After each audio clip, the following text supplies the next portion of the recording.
Mar Elias college Kottappadi നിങ്ങളുടെ ഭാവിക്ക് ഒരു ഉറച്ച അടിത്തറ.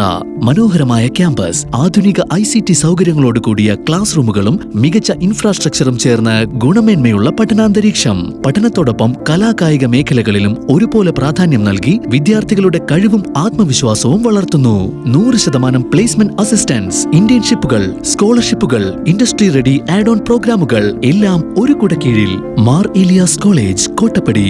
ശരിയായ തിരഞ്ഞെടുപ്പ് നല്ലൊരു ഭാവിക്കായി. കൊച്ചിൻ മ്യൂസിക് സോണിന്റെ ആഭിമുഖ്യത്തിൽ മെഹദി ഹസൻ സ്മരണാഞ്ജലി ശനിയാഴ്ച സംഘടിപ്പിക്കും. കൊച്ചിൻ മ്യൂസിക് സോണിന്റെ നേതൃത്വത്തിൽ പ്രശസ്ത ഗസൽ ഗായകൻ മെഹദി ഹസന്റെ ചരമദിനത്തിന്റെ ഭാഗമായി സ്മരണാഞ്ജലി സംഘടിപ്പിക്കുമെന്ന് സംഘാടകർ പത്രസമ്മേളനത്തിൽ പറഞ്ഞു.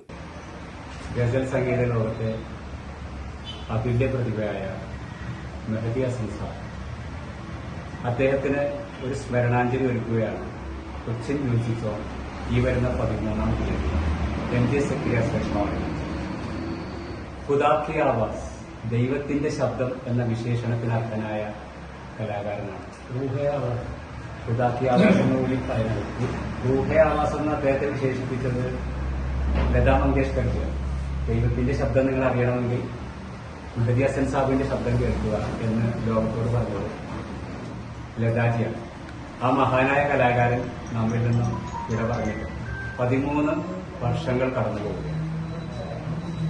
ആ മഹാനായ കലാകാരന്റെ ഓർമ്മകൾക്ക് മുന്നിൽ കൊച്ചിൻ മ്യൂസിക് സോൺ ഈ വരുന്ന 13-ാം തീയതി അദ്ദേഹത്തിന് ശനിയാഴ്ച ഒരു സ്മരണാഞ്ജലി ഒരുക്കുന്നു. MJ കൊച്ചിയിൽ.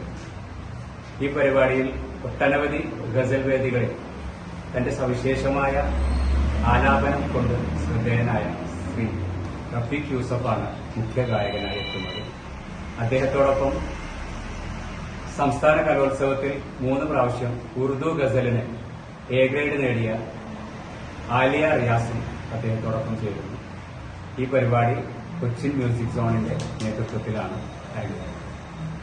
ഇതിന്റെ ഭാഗമായി റൂഹേ ആവാസ് എന്ന പേരിൽ പ്രശസ്ത ഗസൽ ഗായകൻ റഫീഖ് യൂസഫ് അവതരിപ്പിക്കുന്ന ഗസൽ സന്ധ്യ നടക്കും. ശനിയാഴ്ച വൈകിട്ട് 6-ന് കൊച്ചങ്ങാടി MJ ഹാളിൽ നടക്കുന്ന പരിപാടി ഡോക്ടർ ഹരികുമാർ ഉദ്ഘാടനം ചെയ്യും. തുടർച്ചയായി 3 തവണ ഗസൽ ആലാപനത്തിൽ 1-ാം സ്ഥാനത്തെത്തിയ ആര്യ റിയാസും പരിപാടിയിൽ പാടുമെന്ന Rafeeq Yusuf, KM Jose, KB Ummer, PM Siraj എന്നിവർ പത്രസമ്മേളനത്തിൽ അറിയിച്ചു. ഒരു ഏറ്റവും വലിയൊരു സവിശേഷത ഈ ഗസൽ ചക്രവർത്തി, ഈ മെഹദി ഹസന്റെ ഒരു ഏറ്റവും വലിയ പ്രത്യേകത ഗസൽസ് ഇന്ത്യൻ ഗസൽ സിംഗർ എന്ന് പറഞ്ഞാൽ തൽത്ത് മെഹമ്മൂദാണ്. പിന്നീട് പങ്കജ് വാസി, ഇവരെല്ലാം പല പല ശൈലികളാണ്. ഗസലിയത്ത് കൃത്യമായിട്ടൊരു ഫിലിമിയ ഗസൽസാണ്. ഖയാലിന്റെ ഒരു സിംഗിങ് വരുന്നത് മെഹദി ഹസൻ സാഹിബ് ഉപയോഗിക്കുന്നവരാണ്. ഈ ഇദ്ദേഹത്തിന്റെ ഒരു ശബ്ദത്തിന്റെ ആലാപനത്തിന്റെ ന്യൂ ടൈപ്പ്, പണ്ട് കാലത്തുള്ള ശൈലിയെ ന്യൂ രീതിയിൽ വേർഷനായിട്ട് സമർപ്പിച്ച ഒരു കലാകാരനാണ്. ഉറുദു ഭാഷയുടെ ഗാലിബായാലും മിർ തസ്മീറായാലും അല്ല ഫൈസ് അഹമ്മദ് ഫൈസാലും അഹമ്മദ് ഫറാസായാലും ഇവരുടെ എല്ലാം കവിതകൾ ലോകത്തേക്ക് പ്രചരിപ്പിക്കുന്നതിലും രാഗ അധിഷ്ഠിതമായിട്ടുള്ള ഒരു പുതിയൊരു ന്യൂ ജനറേഷനിക്ക് വേണ്ടി സമർപ്പിച്ച ഒരു അതുല്യ കലാകാരനാണ് മെഹദി ഹസൻ. ഇന്നും കാലത്തെ ദേശങ്ങളും ഭാഷകൾക്ക് അതീതമായിട്ട് അദ്ദേഹത്തെ ഇന്നും നമ്മൾ കൊണ്ടുകിടക്കുന്നത് മനുഷ്യന്റെ ആത്മാവിലേക്ക് അത്രത്തോളം കടന്നു എന്നൊരു ഏറ്റവും വലിയൊരു ചിന്തയാണ്. അതുകൊണ്ട് തന്നെ ഇതിനോട് നിങ്ങളുടേതായിട്ടുള്ള എല്ലാവരുടെയും ജനങ്ങളുടെയും പത്രക്കാരുടെയും മീഡിയയുടെ എല്ലാ സഹായ സഹകരണങ്ങളും പ്രതീക്ഷിച്ചുകൊണ്ട് ഈ ശനിയാഴ്ച 13-ാം തീയതി നിങ്ങളെല്ലാവരും എത്തിച്ചേരുമെന്നും അത് വേണ്ട രീതിയിലുള്ള പ്രോത്സാഹിപ്പിക്കണമെന്നാണ്. News bureau, Thoppumpady.